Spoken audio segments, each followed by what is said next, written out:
RV prepper Wayne gets a paid trip to Arizona. Anna, she had to deal with a little bit of mice problems. And Sightseeing Sally, she talks about some health issues.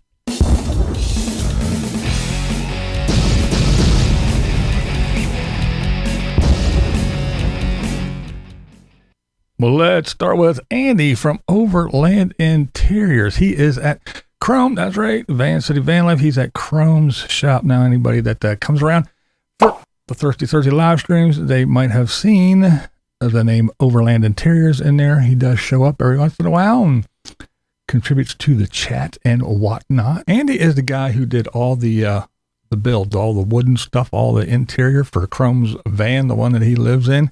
And he is a very cool guy, very talented individual. And he is not starting a business. He already has one, but he's starting to do flat packs. Just think IKEA.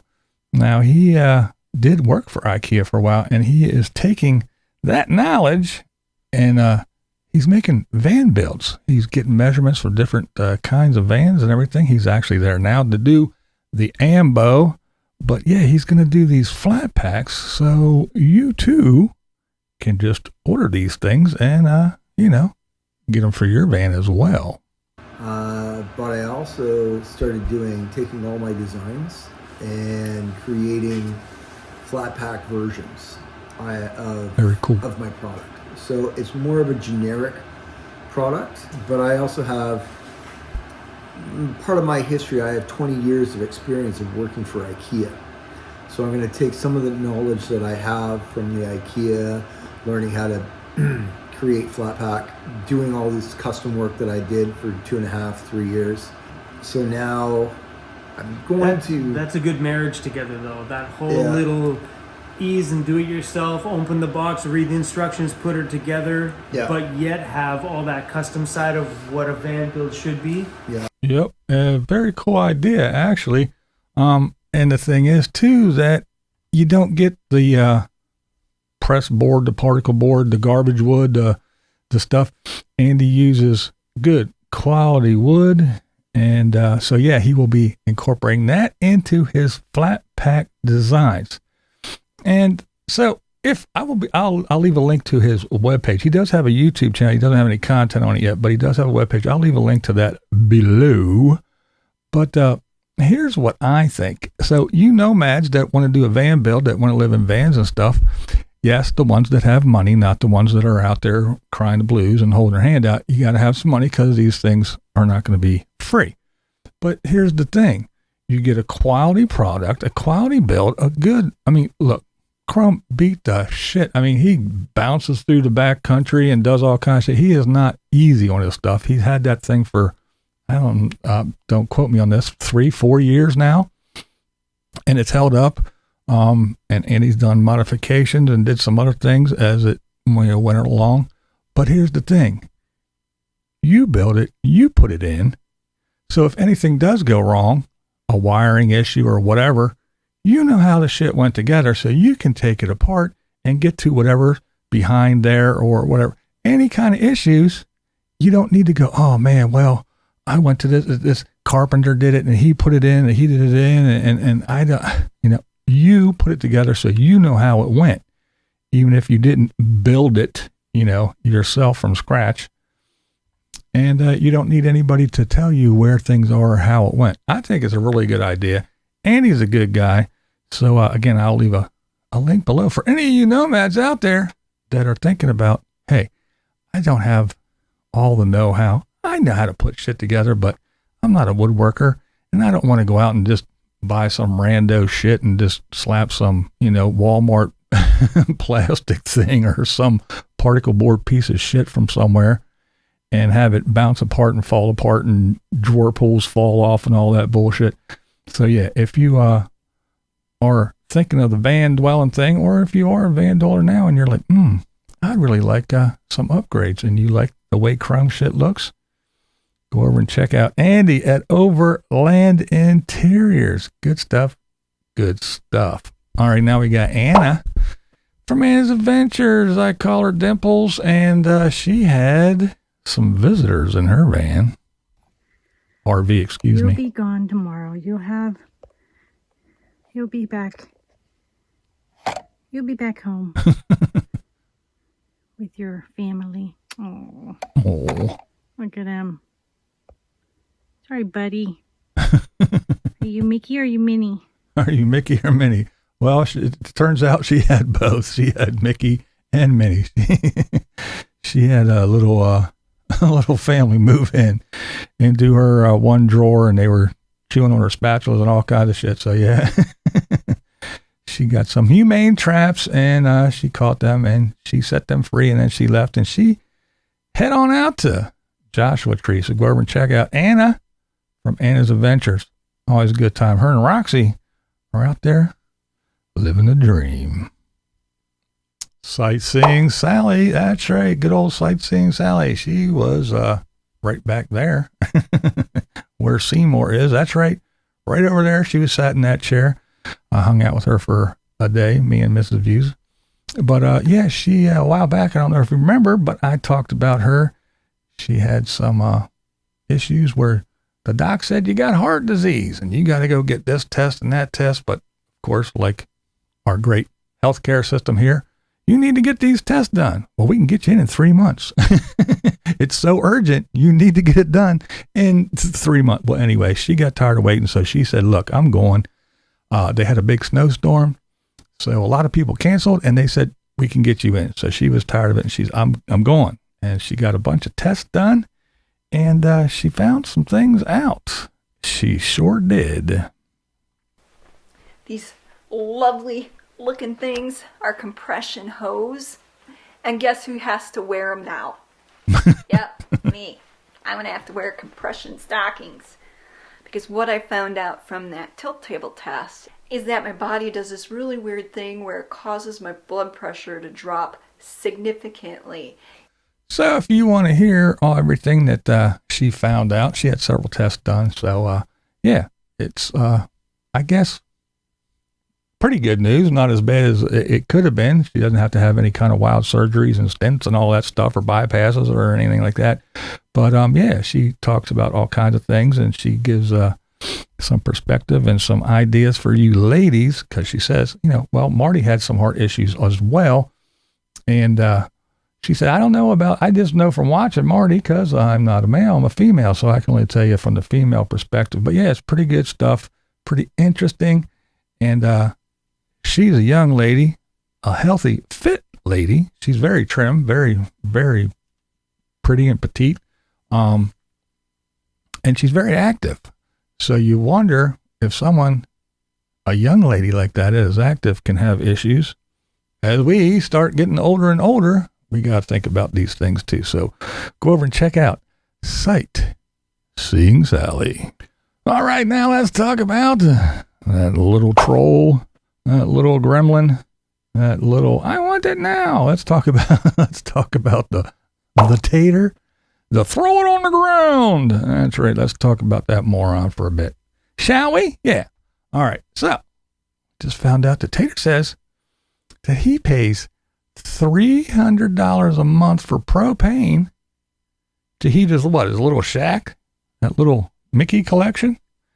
I'm telling you what, that is a hell of a lot more than I pay to heat my entire 3-story house. Yeah. So this, it's free, cheap, and easy. And this, I'm an off-gridder. Yeah, you're an off-gridder.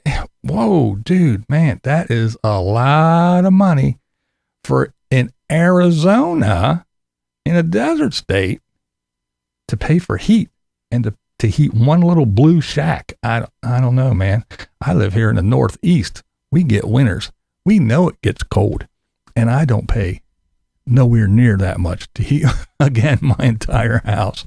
And he heats a little shed. I don't know, but hey, it's the best life ever. Definitely better than living in a house. It's much, much cheaper.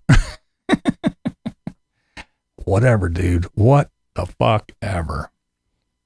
Now, Tater is, as we discussed, he's on his way to Texas, as we talked about him being in New Mexico and hating it and ragging on some bartender, because we all know The bartender was just doing their job. He was being a tater. He was being a douche nozzle like he always is. He's a dickhead. Everybody knows it.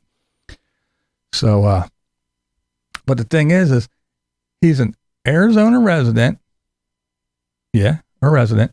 He owns property in Arizona, has his little sheds and shacks, and has his little solar array and his water containment system, and he has his RV park there to live in, all that good stuff. So he is a resident, a landowner in Arizona, but yet his residency is in Texas. So now, since he bought a new RV, new to him, he has to drive his Bigfoot over to Texas. I gotta go to Texas. Well, moron, if you want to be a Texas resident and you want to register all your shit in Texas, guess what you got to do? You got to drive to Texas. Whose fault is it? I got to go to Texas. I wanted to go to quartzsite, but I got to go to Texas. Well, you dickhead. It's why are you crying? It's your fault. You did it. You're the one that has to have everything in Texas. And he's all happy now because what he says anyway, I didn't look it up because I really don't give two shits, but he says that next year they won't be requiring state inspection. So he's all happy about that. And you'll be able to renew your registration and everything online. He won't have to go back to Texas. And he was crying about some other bullshit too, but whatever. He whines about everything. As long if he doesn't get his own way, he has to cry, bitch, whine, and moan like a little. But anywho, yeah, the Tater's out there and he's having a fit because he had to drive to Texas. Again, it's his fucking fault.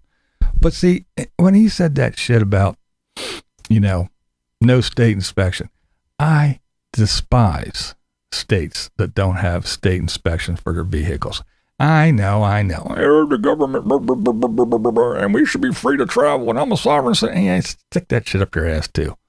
Here's the thing, especially the nomad. Now, regular people, they're shitty, too, but here's the thing. You got these nomads living in vehicles. They got them packed to the hilt. They're usually overloaded. If you're in a car, you got shit everywhere. You can barely see out the windows because you got your clothes and everything else in there. If you got a van, most of the people were overloading that dumb shit too, doing stuff. And even people in RVs that shouldn't even be driving anything bigger than a fucking scooter or whipping around in big ass RVs, even a Class C, let alone a Class A. And now you don't have to get that rolling piece of shit inspected. So you're out here driving from California to New York in some raggedy ass beat up 20-year-old piece of shit that hasn't been inspected for how long, and it's just falling apart, and you're out here endangering everybody on the damn highways. There's enough knuckleheads out here racing around and doing dumb shit. We don't need a bunch of hobos with no money that have to live in the desert and pick sand out our ass, driving around in vehicles that are just barely holding together like RV Joey's shit with duct tape, bubble gum, and wishes. And now you don't have to get your shit inspected and you're out there driving around amongst everybody. I don't think it's right. So that shit pisses me off. I don't know. Let me know below. Do you agree or disagree? I know a lot of people will disagree because you're probably one of those people that drive old pieces of shit that are falling apart. Not me. I like to take my vehicle in once a year and go, are the brakes good? Are the tie rod ends good? Is this going to fall the fuck off? If I hit the brakes, am I going to go through the intersection and kill myself and somebody else? Are the wheels going to fall off this bitch? No, I want to know that everything's working. Mechanically is intact. I want to know.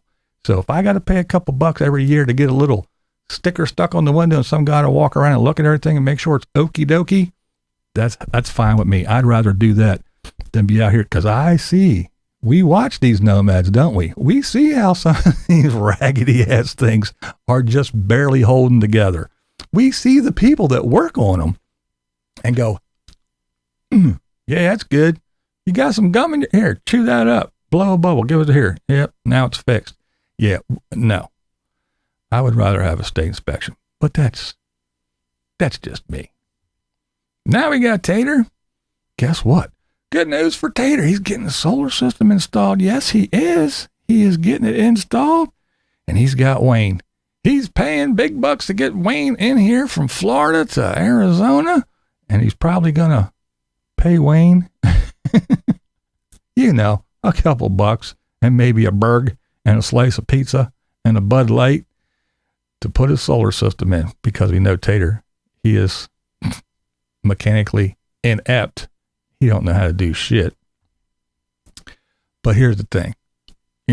Wouldn't you think that, look, I'm in Arizona. There's probably solar places all over the place. Why don't I just take my RV and why don't I just drop it off and ride around in my little smart car or my motorcycle if weather permits? Why don't I just drop it off to a company that does it regularly all the time and just get them to install my solar system? Why wouldn't I do that? Then if anything goes wrong, you go, hey, you guys did it, some kind of warranty, on their work. You guys did this. Now it doesn't work. No. Why would he do that? Well, I'll tell you why he won't do it. Because a good quality, reputable company is going to do quality work, and they're going to charge for their work. So I will wager a bet. I'm willing to guess anyway. No, but I'm probably sure that buying Wayne a plane ticket and paying him a few shekels to come in and throw this thing in and then send him on his way is going to be far cheaper than paying a quality company to get quality work done that if anything goes wrong, he can go back on.